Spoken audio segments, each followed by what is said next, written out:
వంశానుచరితం చైవం 5 లక్షణాలు చెప్తుందంట పురాణం. ఏం చెప్తుంది అంటే సర్గశ్చ, సర్గము అన్న మాటకు అర్థం ఏంటి అంటే సృష్టి ఏ రకంగా జరిగింది అని చెప్తుంది. ప్రతి సర్గశ్చ, ప్రళయం ఏ రకంగా జరిగింది అని చెప్తారు. సర్గశ్చ ప్రతి సర్గశ్చ వంశో, వంశం గురించి చెప్తారు. మన్వంతరానిచ, మన్వంతరాల గురించి చెప్తారు.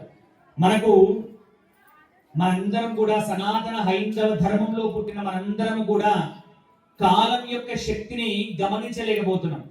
ఈరోజు సాయంకాలం వేళ పౌర్ణమి వచ్చింది, రేపటి రోజున సూర్యోదయానికి పౌర్ణమి ఉంటుంది. మన కాలము అనేది దేన్ని బట్టి ఉంటది అంటే తిథిని బట్టి నిర్ణయించబడ్డది. తిథిని బట్టి కాలం వేసింది. అయితే మన భారతదేశ కాల గమనం ఏ రకంగా ఉంటది అంటే మనం ప్రస్తుతానికి కలియుగంలో ఉన్నాం. మొత్తం మనకు 4 యుగాలు ఉంటాయి. సత్యయుగము, త్రేతాయుగము, ద్వాపర యుగము, కలియుగము అని 4 యుగాలు. ఈ 4 యుగాల్ని కలిపితే ఒక మహాయుగము అని పిలుస్తారు. ఈ 4 యుగాలు కలిపితే ఒక మహాయుగము అంటారు. ఇటువంటి మహాయుగాలు 71 మహాయుగాలు అయితే ఒక మన్వంతరము అని పిలుస్తారు. ఇటువంటి మన్వంతరాలు మొత్తం మనకు 14 మన్వంతరాలు ఉన్నాయి. ఈ 14 మన్వంతరాలు అయిపోతే ఒక కల్పము అని పిలుస్తారు. 2 కల్పాలు అయినాయి అంటే బ్రహ్మగారికి ఒక రోజు అని అర్థం. కాబట్టి 200 కల్పాలు అయితే బ్రహ్మ యొక్క ఆయుష్ తీరిపోతుంది.